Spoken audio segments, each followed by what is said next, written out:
नमस्कार दोस्तों, आपका हार्दिक स्वागत है बिब्लियोफाई डिजिटल सेंटर पर। मैं दिनकर राणा आपका हमेशा की तरह बहुत बहुत स्वागत करता हूं।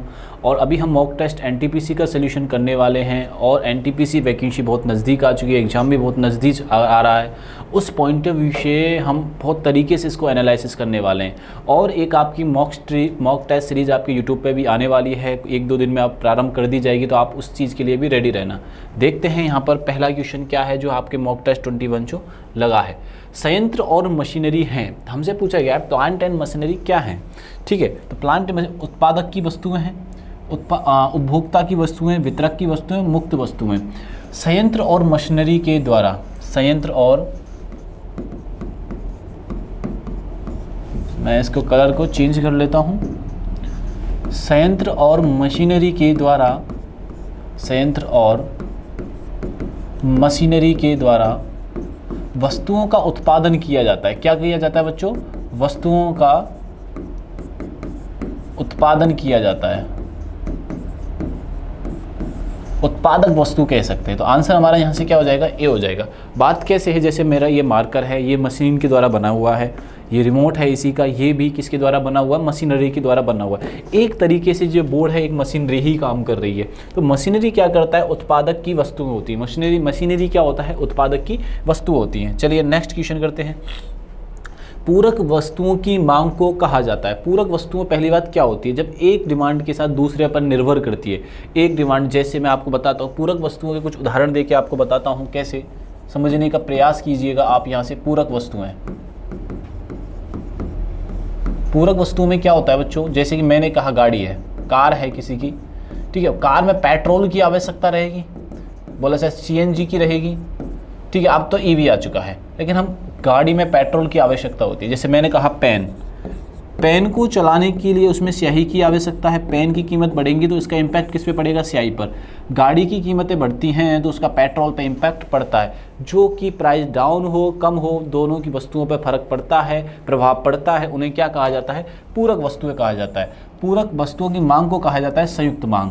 इन्हें क्या कहा जाता है? संयुक्त मांग कहा जाता है। ये बात आप लोग यहाँ से ध्यान रखना।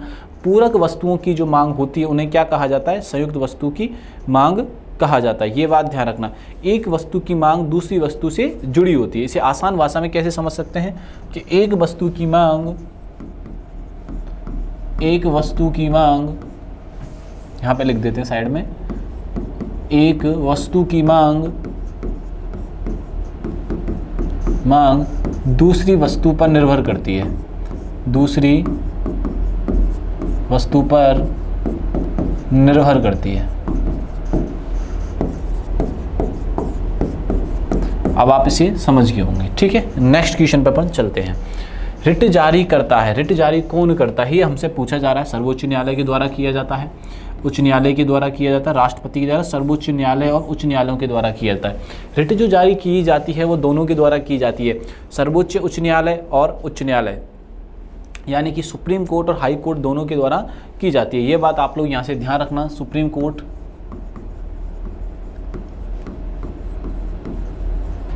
एंड हाई कोर्ट दोनों के द्वारा, हाई कोर्ट दोनों के द्वारा, सुप्रीम कोर्ट और हाई कोर्ट दोनों के द्वारा ही रिट जारी की जा सकती है। ये बात आप लोग ध्यान रखना। हाल ही में हाई कोर्ट के सीजीआई चुने गए हैं, सॉरी सुप्रीम कोर्ट के सीजीआई चुने गए हैं, बीएस गवई। ये बात भी अपन को यहाँ से याद रखनी है, ठीक है। आपको बताना है इनसे पहले कौन थे? खन्ना जी, और खन्ना जी से पहले कौन थे? चंद्रचूड़। और चंद्रचूड़ के जो फादर साहब थे उनका सबसे अधिक कार्यकाल रहा था सुप्रीम कोर्ट के इतिहास में सीजीआई के रूप में। ये बात आप लोग यहाँ से ध्यान रखना। तो इस क्वेश्चन का जो आंसर हो जाएगा वो क्या हो जाएगा? डी आंसर हमारा हो जाएगा। चलिए नेक्स्ट क्वेश्चन अपन करते हैं। यज्ञ सूत्र निम्न में से किस वेद में है? जैसे मैंने वेद आपको क्लासेस में पढ़ा रखे तो मैंने उनको याद रखने का एक तरीका बता रखा है। उस तरीके को कैसे जानेंगे वो देखिएगा। जैसे मैं सामवेद की बात करता हूँ या यजुर्वेद की बात करता हूँ, अथर्ववेद और ऋग्वेद, इसमें सबसे प्राचीनतम जो वेद है वो है ऋग्वेद। सबसे प्राचीनतम वेद कौन सा है? ऋग्वेद है, ठीक है। ऋग्वेद में, सॉरी ऋग्वेद के बाद ठीक है, बाकी 3 वेद और रहते हैं। जैसे मैंने कहा यजुर्वेद, मैंने क्या कहा यजुर्वेद, फिर मैंने क्या कहा सामवेद, उसके बाद कौन सा है अथर्ववेद, लास्ट एंड फाइनल। बात समझ में आई कि नहीं आई? इतनी सी बहुत आसान भाषा है, इसको याद रखना है, ठीक है। अब यजुर्वेद की बात करते हैं। यजुर्वेद में 2 चीजें चलती हैं, एक चलता है कृष्ण पक्ष और एक चलता है शुक्ल पक्ष। एक क्या चलता है बच्चों? शुक्ल पक्ष चलता है। हमसे जो क्वेश्चन पूछा गया उसके बारे में बात कर लेते हैं। यज्ञ सूत्र या आ रहा है इसमें, यज्ञ से, तो या देखो किस में आ रहा है, इसमें यजुर में आ रहा है, तो हमारा आंसर भी क्या हो जाएगा? यजुर्वेद हो जाएगा। सामवेद जो आता है इसमें म्यूजिक यानी कि संगीत की बात होती है। सामवेद, इसका फर्स्ट अक्षर उठा लो, इसमें क्या आता है? संगीत के बारे में डिस्कस करता है। किसके बारे में डिस्कस करता है? संगीत के बारे में ये बता रहा होता है। तो आप ये से याद रखोगे यज्ञ, क्या याद रखोगे? यज्ञ। से याद क्या रखोगे? संगीत। तो ऐसे करके ऋषि मुनियों से जो रिलेटेड है वो ऋग्वेद है, ऋषि से याद आया देखो। और सबसे न्यूएस्ट जो वेद है वो कौन सा है? अथर्ववेद है। ये बात ध्यान रखो, ठीक है। याद रखोगे नहीं रखोगे? हमारा जो आंसर होगा यज्ञ किस में बात करता है? यजुर्वेद में बात करता है। अगर आपसे ये पूछा जाता है कि सर संगीत के बारे में कौन सा वेद बताता है, तो सामवेद बताता है। सामवेद किसके बारे में बता रहा होता है? ये बता रहा होता है संगीत के बारे में। बात इतनी सी समझ में आई कि नहीं है? सामवेद का एक उपवेद है जिसे गंधर्व कहा जाता है। इसका क्या वेद है? गंधर्व। इन सबके हैं लेकिन मैं इसी के बारे में पर्टिकुलर बता रहा हूं आपको। सामवेद, सामवेद का एक उपवेद है जिसे गंधर्व कहा जाता है। इसे क्या कहा जाता है? गंधर्व कहा जाता है, ठीक है। गंधर्व को संगीत का जनक कहा जाता है। ये आपके एग्जाम में कई बार पूछा गया है। संगीत का जनक, इन्वेंट ऑफ म्यूजिक।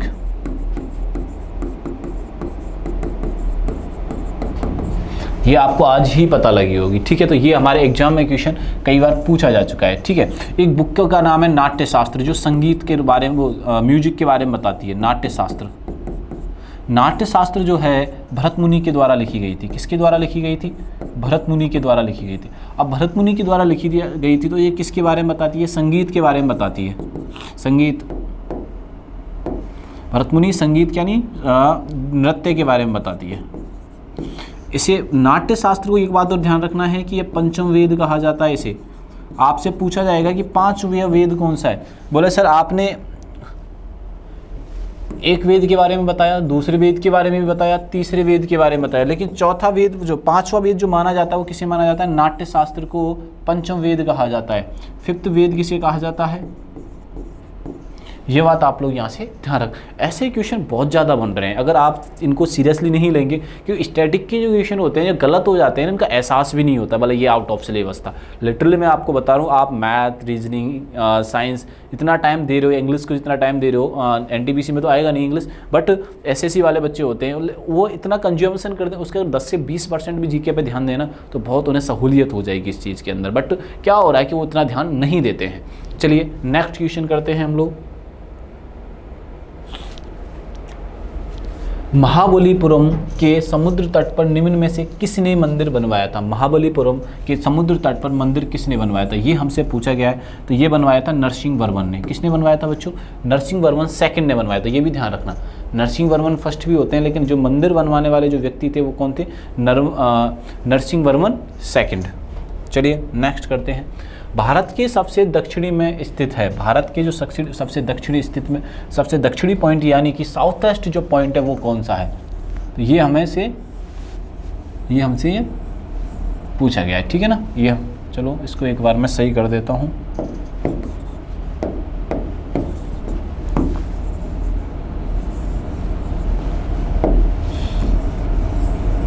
ठीक है जी। अब इसके बारे में हम लोग बात करते हैं। जैसे कि मैंने कहा एक इंदिरा पॉइंट है और इंदिरा कॉल है, ठीक है ना। ये ग्रेट निकोबार में है। कहाँ पे है? ग्रेट निकोबार में है। ग्रेट निकोबार एक्चुअली में एक तहसील का नाम है। वैसे तो आइसलैंड है, लेकिन आइसलैंड में भी आपसे पूछा जाएगा कि ये क्या है, तो निकोबार की तहसील है। अंडमान निकोबार जैसे बोलते हैं, तहसील के अंदर क्या पॉइंट है बच्चों? इंदिरा पॉइंट है। इंदिरा पॉइंट कब बताया गया था? जब इंदिरा गांधी यहाँ पर मिलने गई थी या इसको देखने जब गई थी, तभी से इसका नाम इंदिरा पॉइंट पड़ गया था। और यहाँ पे जो पॉइंट है वह है इंदिरा कॉल। इसको अलग अलग नामों से भी जाना जाता है। किसको? इंदिरा पॉइंट को अलग अलग नामों से जाना जाता है। ये बात भी अपने को यहाँ से याद रखनी है। तो हमारा आंसर क्या हो जाएगा यहाँ से, इंदिरा पॉइंट हो जाएगा कि भारत का जो दक्षिणतम हिस्सा है वो कौन सा है, इंदिरा पॉइंट। इंदिरा पॉइंट का नाम इसका पड़ता है या लिखा जाता है या बोला जाता है, एक बार इंदिरा गांधी यहाँ पे इस स्थान को विजिट करने जाती हैं, तब से इसका नाम जो पड़ जाता है वो इंदिरा पॉइंट पड़ जाता है। ये बात ध्यान रखिएगा। पश्चिमी तट के ऊपरी भाग को कहते हैं, पश्चिमी जो तट है उसके ऊपरी भाग को क्या कहते हैं, जैसे ठीक है। तो अब इसके बारे में क्या कहते हैं वो देखते हैं अपन लोग। जैसे मैंने कहा पश्चिमी तट, ठीक है, पहले तो पूर्वी घाट, इधर हो गया पश्चिमी घाट, और पश्चिमी घाट में भी पश्चिमी तट। मैं इन घाटों के बारे में बताता हूँ। ये जहाँ पर भी अलग होते हैं वहाँ कौन सी श्रेणी है, नीलगिरी पहाड़ियाँ हैं। किसकी पहाड़ियाँ बच्चों, नीलगिरी की पहाड़ियाँ हैं। नीलगिरी की पहाड़ी, ये एग्जाम में बहुत बार आ चुका है कि पूर्वी घाट और पश्चिमी घाट को अलग करने वाली पहाड़ी कौन सी है, कौन सी जगह पे होते हैं, तो ये नीलगिरी की पहाड़ियों में अलग होते हैं। ये बात आप लोग यहाँ से ध्यान में रखना। वॉइस क्लियर है ना सभी को, ठीक है। आइए, तो ये बात ध्यान रखने वाली है। एक बार नहीं पूछा, स्टार बना लीजिए इस पर, कई बार ये क्वेश्चन पूछा गया। अब दूसरी बात हमें क्या याद रखनी है, पश्चिमी तट पश्चिमी घाट में होगा, तो ये पूछा है ऊपरी भाग को क्या कहते हैं। एक तो ऊपरी भाग ये रहा और एक ऊपरी भाग ये रहा, तो इसको कहा जाता है कोंकण तट। इसको क्या कहा जाता है, कोंकण तट कहा जाता है। आपसे अब यहाँ से क्वेश्चन पूछा जाएगा कि पूर्वी घाट नया है या पश्चिमी घाट नया है, तो पूर्वी घाट की मैं बनावट आपको बताता हूँ। देखो ऐसे करके बना हुआ है और पश्चिमी घाट ऐसे बना हुआ है। कोई जब पुरानी चीज़ हो जाती है तो वो टूट फूट जाती है। तो पुराना घाट कौन सा है, इसमें पूर्वी घाट है। पुराना घाट कौन सा है, पूर्वी घाट है। ये आसान तरीका है इसको याद रखने का। दूसरा, पश्चिमी घाट न्यूएस्ट घाट है, नया घाट है। इन दोनों के कंपैरिजन करने पर नया घाट कौन सा है, पश्चिमी घाट। ये कई बार क्वेश्चन पूछा गया है। तो जो नदियाँ जो बहती हैं ना पश्चिमी घाट से, ध्यान से देखिएगा आप लोग, पश्चिमी घाट से पश्चिमी घाट से पूर्वी घाट की तरफ बहती हैं, क्योंकि ये पश्चिमी जो घाट है वो ऊंचाई पे स्थित है। ये कैसा घाट है, ऊंचा है, हाइट में कैसा है, ऊंचा है, ऊंचाई है इसकी काफ़ी ज़्यादा। और ये कैसा है, नीचा घाट है। इतनी सी बात समझ में आई कि नहीं आई, तो हमारा यहाँ से आंसर क्या हो जाएगा, कोंकण तट। चलिए नेक्स्ट क्वेश्चन पे अपन चलते हैं। मृतजीवी वे जीव हैं जो आहार के लिए निर्भर करते हैं। मृतजीवी कौन है, जो किस पर आहार के लिए निर्भर करते हैं। जीवित पादों पर निर्भर करते हैं, जीवित जंतुओं पर निर्भर करते हैं, मृत एवं क्षयमान सामग्रियों पर निर्भर करते हैं, या अकार्बनिक रासायनिक यौगिकों पर ये निर्भर करते हैं। ये जो निर्भर करते हैं मृत एवं क्षयमान सामग्री पर निर्भर करते हैं। बात समझ में आई कि नहीं है, किस पर निर्भर करते हैं, मृत एवं क्षयमान सामग्री पर निर्भर करते हैं, जिन्हें मृतजीवी जीव कहा जाता है। क्लियर हुआ कि नहीं हुआ, डायरेक्ट इसका आंसर आ जाएगा। ठीक है, बताइए कोई दिक्कत है तो बता दीजिए, फिर अपन आगे चलते हैं। आगे आ जाइए। समयुग्मजी अप्रवाही एवं विषमयुग्मजी पादप बीज संकरण जो होता है उसे क्या कहा जाता है, ये हमसे पूछा जा रहा है। तो इसे टेस्ट क्रॉस बोला जाता है। इसे क्या बोला जाता है, टेस्ट क्रॉस बोला जाता है। बात समझ में आई कि नहीं है। दूसरी चीज क्या होती है बच्चों, इसको जीनोटाइप। ठीक है, जीनोटाइप को निर्धारित करने का एक तरीका होता है। जीनोटाइप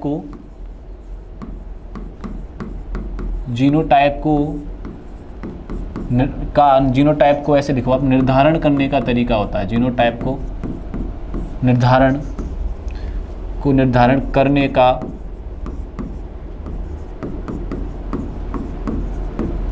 तरीका होता है। बात समझ में आ रही है कि नहीं आ रही। चलिए नेक्स्ट क्वेश्चन पे चलते हैं। जीवित संसार में सबसे प्रचुर एंजाइम कौन सा है, ये हमसे पूछा जा रहा है। जीवित जो संसार है, ठीक है ना, उसमें सबसे प्रचुर एंजाइम कौन सा है, रुबिस्को। कौन सा है बच्चों, रुबिस्को।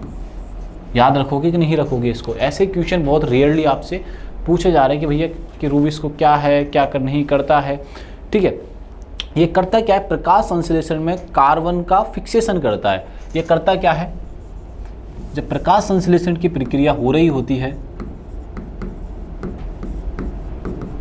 प्रकाश संश्लेषण प्रक्रिया में कार्बन का फिक्सेशन करता है। कार्बन का फिक्सेशन करता है। बात समझ में आई कि नहीं आई, अब बताओ। अब क्लियर हो गया था रुबिस्को के बारे में, क्या कर रहा है क्या नहीं कर रहा है। चलिए नेक्स्ट क्वेश्चन पे चलते हैं अपन लोग। जलरोधक कोट तथा तंबुओं के लिए सामग्री में जलरोधक गुण का स्रोत होता है। तो ये स्रोत किसका होता है? पृष्ठ तनाव सैन्यता का होता है। किसका होता है? पृष्ठ तनाव यानी कि सरफेस टेंशन विस्कोसिटी का होता है। याद रखोगे कि नहीं रखोगे? यहाँ से डायरेक्ट आप आंसर याद रख सकते हो इसका। ठीक है जी। निम्न में से कौन सी एक MS DOS की एक्सटर्नल कमांड है? MS DOS की जो एक्सटर्नल कमांड है, इसमें जो ऑप्शन दिया गया उसका है फॉर्मेट। कौन सी कमांड है बच्चों? फॉर्मेट है। क्या एक्सटर्नल कमांड होती है? ये बात आप याद रखोगे कि नहीं रखोगे? External command. बात इतनी सी समझ में आई कि नहीं आई? क्लियर है सारी चीज़ें? ठीक है जी। चलो इसको देखते हैं एक बार।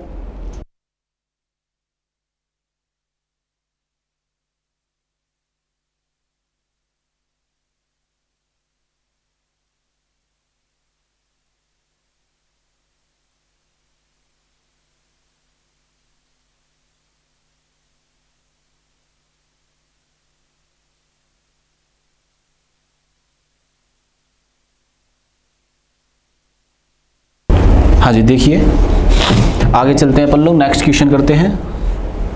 यसद पुष्प है, हमसे पूछा जा रहा है कि यसद जो पुष्प है, फिलोसोफर वूल जो है वो क्या है, हमसे इसके बारे में पूछा जा रहा है। तो क्या है वो देखते हैं। ठीक है, ये जो क्या होता है क्या नहीं होता उसके बारे में ध्यान रखना। यसद पुष्प जो होता है जिंक ऑक्साइड होती है, कि कभी कभी टेक्निक मिस्टेक की वजह से चीज़ें होती हैं, तो ध्यान रखना टेक्निक वजह से हुआ है अभी जिंक ऑक्साइड, याद रखना। तो आंसर क्या होगा यहाँ से? सी आंसर होगा। C2H2 सिल्वर नाइट्रेट के साथ अभिक्रिया में दर्शाता, तो ये हमसे पूछ रहा है कि ये दर्शाता क्या भैया, हमें तो इतना सा बता दो। यानी C2H2 जो सिल्वर नाइट्रेट के साथ अभिक्रिया दर्शाता है, तो ये एसिटिक फॉर्म को दर्शाता है, यानी अम्लीय गुणधर्म को, एसिटिक प्रॉपर्टी को ये दर्शाता है। ठीक है, ये जब साइंस की क्लास लेते हैं तो वहाँ पे ये चीज़ें क्लियर हो जाती हैं। एरोसोल है, हमसे पूछा जा रहा है कि भैया हमें तो इतना बता दो एरोसोल क्या होता है। ठीक है, एरोसोल क्या है वो समझिएगा। कभी आपने, जैसे कि अभी आप खड़े होंगे तो मेरे और आपके कैमरे के बीच में कुछ आपको छोटे छोटे कीट दिखाई दे रहे हो। कीट से मेरा मतलब है धुएं जैसे कण, कुछ कीट भी नहीं बोलेंगे, कण दिखाई दे रहे होंगे। जैसे आप लोग गर्मियों के टाइम पे देखते हैं ना, टिंडल इम्पैक्ट के बीच जो कण दिखाई देते हैं उनको एरोसोल बोला जाता है। कैसे आपको समझाता हूँ, देखो जैसे आप, ये सूर्य की किरणें ऐसे आ रही है, ठीक है, आप यहाँ पे खड़े हो, ठीक है, आप अगर जब यहाँ पे खड़े हो तो क्या है, बोला सर क्या बना दिया, लो भाई आपकी फ़ोटो बना देता हूँ मैं, ठीक है ना, बढ़िया है। आप ये खड़े हुए हो यहाँ पे, अब क्या बच्चों किरण आ रही है यहाँ से ऐसे करके। अब जो आंखों में आपको छोटे छोटे कण दिखाई देंगे ना, आंखों के और इसके मध्य में जब छोटे छोटे कण आपको दिखाई देंगे, आपको ये छोटे छोटे कण जो दिखाई देंगे उन्हीं को क्या बोला जाता है? एरोसोल बोला जाता है। वायु में प्रसुप्त ठोस कण क्या बोलते हैं इनको? वायु में प्रसुप्त कणों को क्या बोला जाता है? एरोसोल बोला जाता है। बात क्लियर हुई कि नहीं? यहाँ से एरोसोल क्या होता है, आई थिंक मेरा मानना है कि यहाँ से क्लियर हो गया होगा। ठीक है जी, आओ। माई कार्बोट्रियम लेप्री क्या है? एक्चुअली में एक दंडाणु होता है। दंडाणु का मीनिंग मैं आपको बताता हूँ। ठीक है, ये क्या है, एकदम सटीक क्लियर होता है, मतलब सीधा होता है, इसलिए दंडाणु इसे बोला जाता है। बात समझ में? लैप्री के बारे में क्लियरेंस होता है, इसको इमेज ढंग से नहीं बन पाई। जैसे लड़ाई करने की लठ की आवश्यकता होती है, डंडे की आवश्यकता होती है ना, दंड जो लाठी होती है उसको भी दंडी बोला जाता है, उसी के बारे में भी पूछना चाह रहा है। क्लियर हो गया होगा आई थिंक, ठीक है ना। आओ नेक्स्ट चलते हैं। एक छड़ के आकार का होता है, ऐसे छड़ के या एक लाठी के आकार का होता है, एक लाठी के आकार का होता है, ठीक है, या एक छड़ के आकार का होता है, एक छड़ के आकार का होता है। ठीक है, भारत में निम्न में से किस राज्य में वर्तमान तक कोई भी मुख्यमंत्री महिला नहीं रही है? हमसे ये पूछा गया है कि अब तक, जैसे सुचेता कृपलानी थी यूपी की पहली महिला सीएम, ठीक है। सुमित्रा पंत साहब जो थे वो यूपी के फर्स्ट सीएम थे। सुमित्रा नंदन तो एक राइटर है, ऑथर है। अब पंत साहब थे, उनका पूरा नाम अभी मुझे याद नहीं आ रहा है। और अभी उसके बाद मतलब उनके 3 से 4 चौथे कार्यकाल जो सीएम का रहता है, सुचेता कृपलानी भारत की पहली महिला सीएम होती है। भारत की पहली महिला सीएम किस राज्य में थी? ये यूपी में थी। ठीक है, यूपी में क्या नाम था इनका, मतलब यूपी में नाम क्या था? सुचेता कृपलानी। तो हमसे ऐसे पूछा गया है कि अब तक किस राज्य में एक ही महिला सीएम नहीं चुनी गई। जैसे मैं राजस्थान की आपसे बात करता हूँ, राजस्थान की जब आपसे बात करता हूँ तो राजस्थान का सीएम वसुंधरा राजे रह चुकी है महिला के तौर पर। वसुंधरा राजे।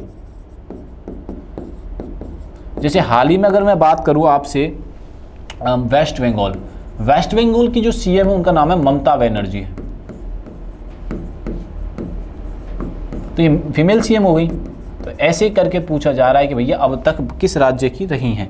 ठीक है, उत्तर प्रदेश की मैंने आपको बता दिया, पश्चिम बंगाल की बताया, बिहार की लालू प्रसाद यादव की वाइफ रहती हैं। बात समझ में आ रही? तो तीन हो गए तो क्लियर हो गया। तो किसकी महिला सीएम नहीं रही हैं? आंध्र प्रदेश की नहीं रही है। ये बात आप लोग यहाँ से ध्यान रखना। आंध्र प्रदेश भाषा के नाम पर बना पहला राज्य था। आंध्र प्रदेश भाषा के नाम पर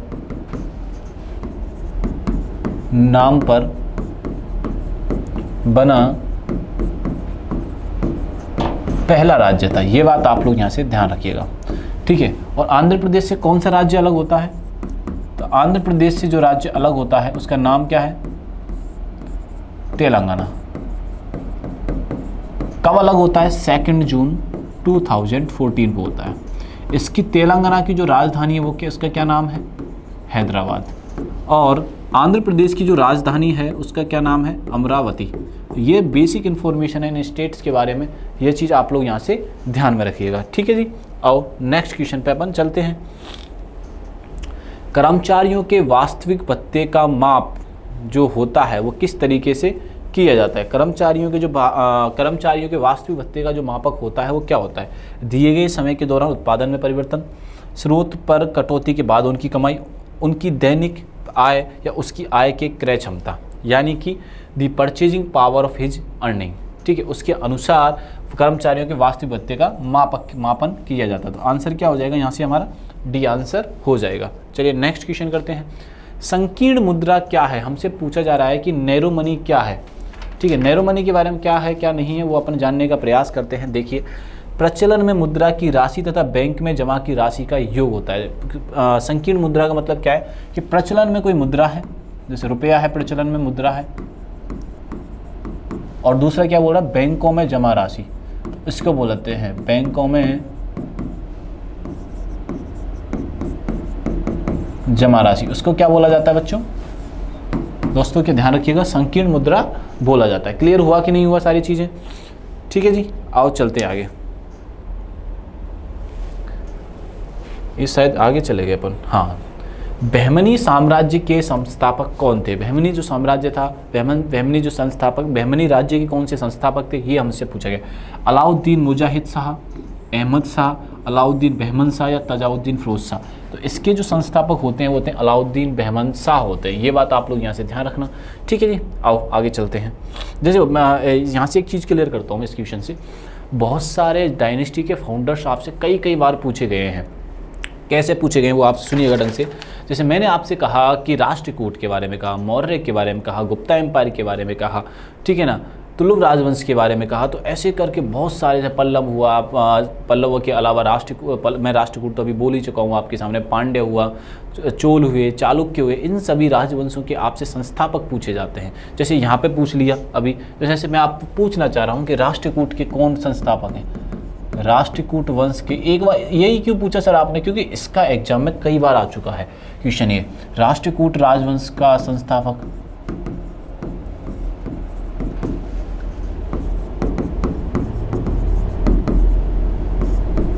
दंतीदुर्ग। ऐसे करके क्वेश्चन हमसे पूछे जाते हैं। ठीक है, आपसे पूछा जाएगा पल्लव राजवंश का। ठीक है, अगर मैं दिल्ली सल्तनत की बात करूं तो आपसे गुलाम वंश का, आपसे पूछ लिया जाएगा सैयद वंश का, आपसे पूछ लिया जाएगा विजयनगर साम्राज्य का। तो ऐसे करके चीजों के बारे में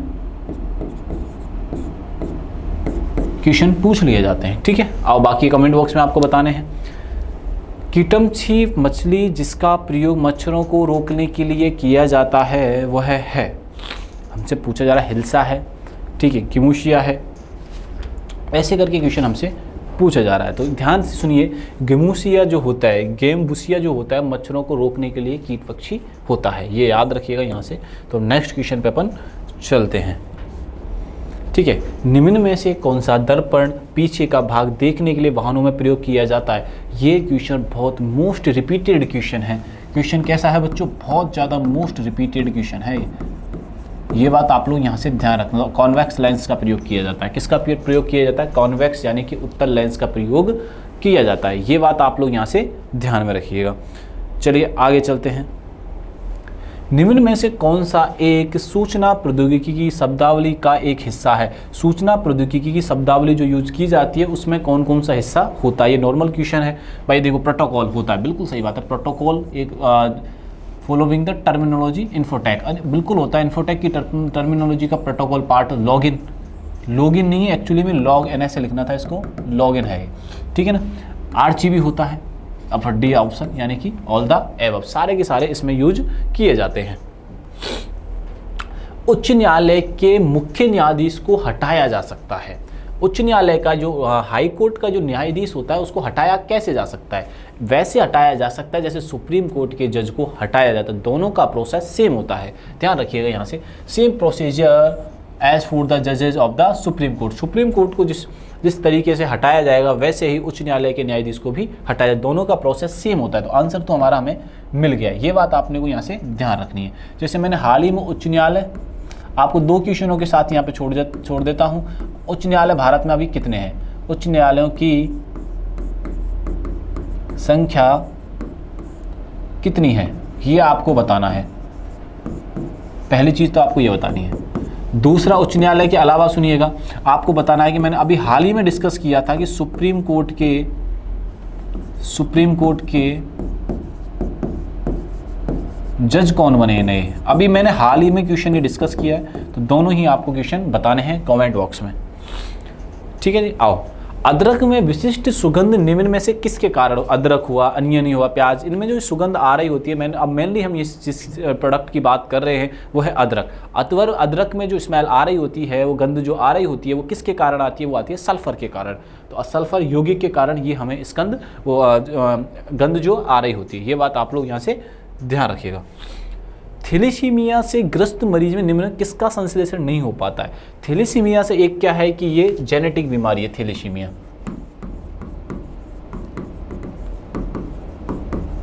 इसमें क्या होता है, जो पेशेंट होता है ना उसमें हीमोग्लोबिन की मात्रा, मरीज को क्या होता है, मरीज के बारे में लिखते हैं, मरीज को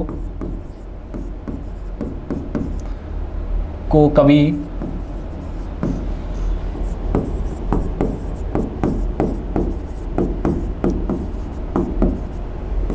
हीमोग्लोबिन की मात्रा कम हो जाती है,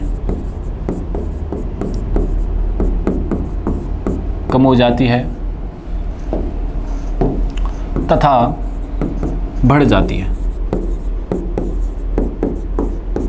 ये बात इनके बारे में ध्यान रखनी है कि थैलेसीमिया के अंदर क्या होता है कि हीमोग्लोबिन की मात्रा कभी तो ज़्यादा हो जाती है और कभी कम हो जाती है। ये क्या है, जेनेटिक बीमारी है। तो हमारा आंसर क्या हो जाएगा, किस पे इम्पैक्ट डाला जाता है? तो हीमोग्लोबिन पर इम्पैक्ट इसका डाला जाता है। चलिए देखिए बच्चों, नेक्स्ट क्वेश्चन देखते हैं।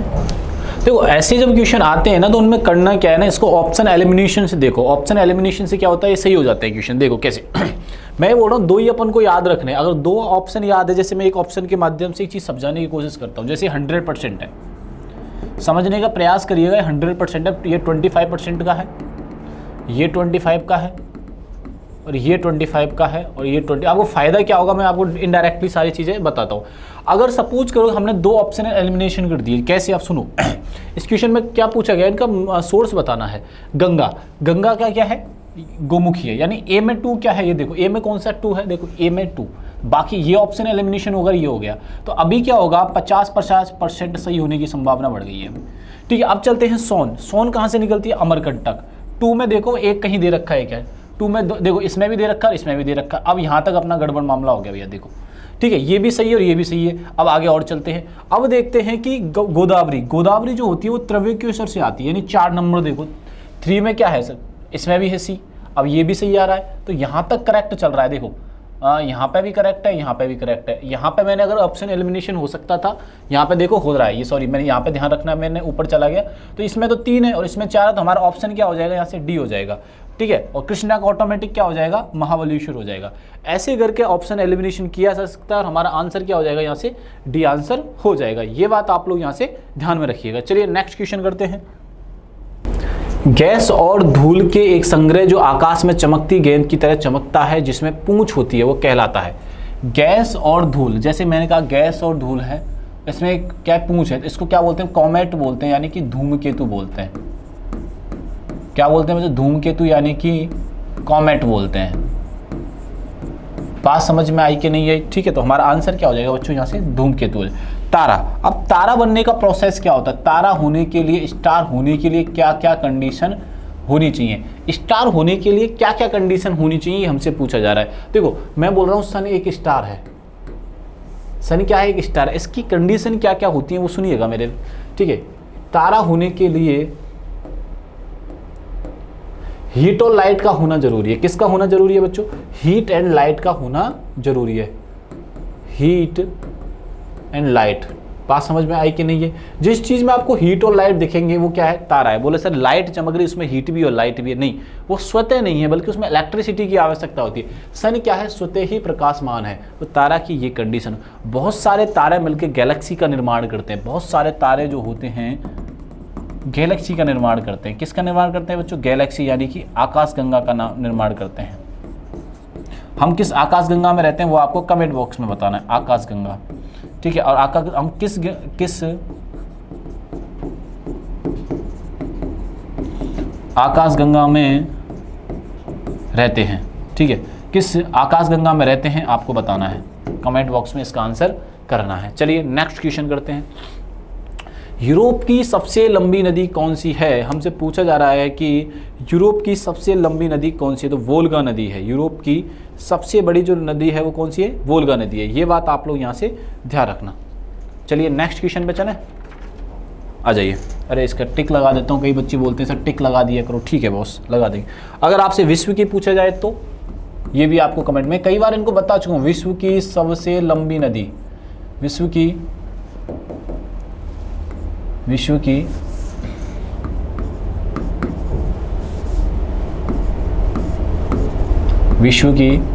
सबसे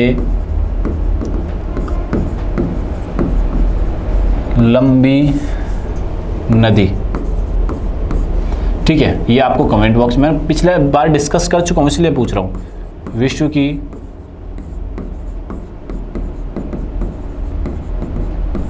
सबसे बड़ी नदी कौन सी है, ये भी आपको कमेंट बॉक्स में बताना है। भारत की सबसे बड़ी नदी कौन सी है, नदी, बात समझ में आई कि नहीं आई, ठीक है। इसका आंसर हो गया वोल्गा, बाकी आपको कमेंट बॉक्स में करना है। विभाजन के बाद आंध्र प्रदेश में कुल जिलों की संख्या कितनी थी, टोटल 28 है और वैसे 13 है। विभाजन के बाद कितनी है भैया, 13, और टोटल पूछे आपसे तो ध्यान रखिएगा 26 है, ध्यान रखिएगा। चलो आगे चलते हैं। खसरा रोग का कारक है, खसरा रोग किसका है, वायरस का है। विषाणु यानी कि वायरस से फैलता है खसरा रोग। मीजल्स जो फैलता है किससे फैलता है, खसरा वायरस से फैलता है। ये बात डायरेक्ट आप इस चीज को आंसर कर सकते हो। आ जाइए, निम्नलिखित में से कौन सा एक उत्तरी गोलार्ध में अल्प दाब क्षेत्र के पारित परिसंचरण का प्रतिरूप है। Which of the following is the pattern of circulation around a low pressure area in the northern hemisphere. ठीक है जी, अब ये पूछा गया है कि भैया हमें इतना बता दो कि कौन सा उत्तरी गोलार्ध अल्प दाब के पारित जो किया गया है, परित जो है परिसंचरण का प्रतिरूप है। तो किसका है, वार्मावर्त केंद्र से दूर है, नहीं, दक्षिणावर्त और केंद्र से दूर है, वार्मावर्त और केंद्र की ओर है, यानी कि counter clockwise and toward the centre. Answer क्या हो जाएगा इसका, सी आंसर हो जाएगा। चलिए नेक्स्ट क्वेश्चन अपन करते हैं। कोई वस्तु केवल गुरुत्व क्रिया के अधीन निर्वात में मुक्त रूप से गिर रही है, निम्नलिखित में से कौन सा एक गिरने के दौरान स्थिर बनी रहती है, ये हमें बताइए। तो कौन सी रहती है, कुल यांत्रिक ऊर्जा वाली। कौन सी बनी रहती है बच्चों, कुल यांत्रिक जो ऊर्जा वाली है वो बनी रहती है। चलिए नेक्स्ट क्वेश्चन करते हैं। पृथ्वी से 2 किलोमीटर ऊपर उड़ते हुए किसी वायुयान से एक ईंट ऊर्ध्वाधर फेंकी जाती है तो ईंट क्या होगी? ईंट के बारे में पूछा जा रहा है कि स्थिर त्वरण से गिरेगी। किससे गिरेगी? कांस्टेंट एक्सेलरेशन यानी कि स्थिर त्वरण से ये गिरने वाली है। चलिए नेक्स्ट क्वेश्चन करते हैं। अब करंट अफेयर्स के क्वेश्चन आ जाते हैं। पेरिस में फ्री स्टाइल शतरंज, ये जो करंट अफेयर के क्वेश्चन हैं इनको ढंग से पढ़ा करो बच्चों, क्योंकि आप लोग करंट वो भी ढंग से नहीं पढ़ते हो तो दिक्कतें हो जाती हैं और आपके ये मार्क्स भी फ्री फोकट के कट जाते हैं। पेरिस में फ्री स्टाइल शतरंज ग्रैंड स्लैम 2025 ने किसने जीता है? तो ये कार्लसन ने जीता है, मैग्नस कार्लसन ने ये जीता है। सिमरनप्रीत कौर बराड़ ने हाल ही में किस खेल से अपना पहला वरिष्ठ अंतर्राष्ट्रीय पदक जीता है? तो वो जीता है शूटिंग से बच्चों। किससे जीता है? शूटिंग से जीता है। ये बात तो आप लोग यहाँ से ध्यान रखिएगा। आइए, अंतर्राष्ट्रीय क्रिकेट परिषद ने श्रेयस अय्यर और जॉर्जिया वॉल को क्रमशः मार्च 2025 के लिए आईसीसी पुरुष और महिला खिलाड़ी के रूप में घोषित किया है। तो जॉर्जिया वॉल जो वो किस देश से हैं? वो ऑस्ट्रेलिया से हैं। अगर ये पूछता कि श्रेयस अय्यर किससे, तो वो हमारे भारत देश से हैं। चलिए नेक्स्ट क्वेश्चन करते हैं। निम्नलिखित में से कौन सा देश भारत के आर्टेमिस समझौते पर हस्ताक्षर करने का दूसरा दक्षिण एशियाई देश राष्ट्र बन गया? तो वो कौन सा देश बना है? अभी बांग्लादेश बन चुका है। ये बात समझ में आई कि नहीं आई? कौन सा देश बना है? बांग्लादेश बन चुका है। एक सेकेंड, बांग्लादेश ही है ना इसका आंसर? हाँ सही है, बांग्लादेशी है। डॉक्टर के कस्तूरिरंगन का हाल ही में 84 वर्ष की आयु में निधन हो गया। वह कौन थे? वे इसरो के पूर्व अध्यक्ष थे। कौन थे बच्चों? इसरो के पूर्व अध्यक्ष थे। आपको बताना है कि वर्तमान में इसरो के अध्यक्ष कौन है। वर्तमान में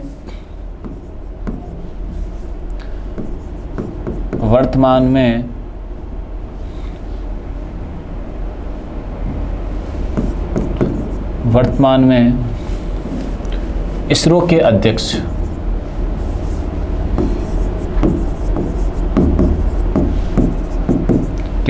कौन है, ये आपको बताना है। ठीक है, आज के सेशन का last and final question. Bharat और स्लोवाकिया के बीच हस्ताक्षरित पहला रक्षा समझौता ज्ञापन में कौन सी भारतीय कंपनी शामिल है? Aeronautics defence and space private limited इसमें शामिल है। ऐसे करके बच्चों देखो, हमने एनटीपीसी का पेपर सोल्यूशन किया, कुछ इनसे ऑप्शंस के बारे में जाना, नई नई चीज़ें हमें यहाँ से सीखने को मिली। अब एग्जाम बहुत क्लोज आ रहा है तो आपको प्रैक्टिस और मॉक टेस्ट की संख्या यहाँ से बढ़ा देनी है। ठीक है, वीडियो अच्छा लगे तो शेयर करना है, दोस्तों को ज़्यादा से ज़्यादा शेयर करो, बहुत सब सारे लोग आप लोग, और चैनल को सब्सक्राइब करना नहीं भूलना है। आप बहुत अच्छी तरीके से अपना ध्यान रखिए और मन लगा के पढ़ाई कीजिए। तब तक के लिए थैंक यू, धन्यवाद।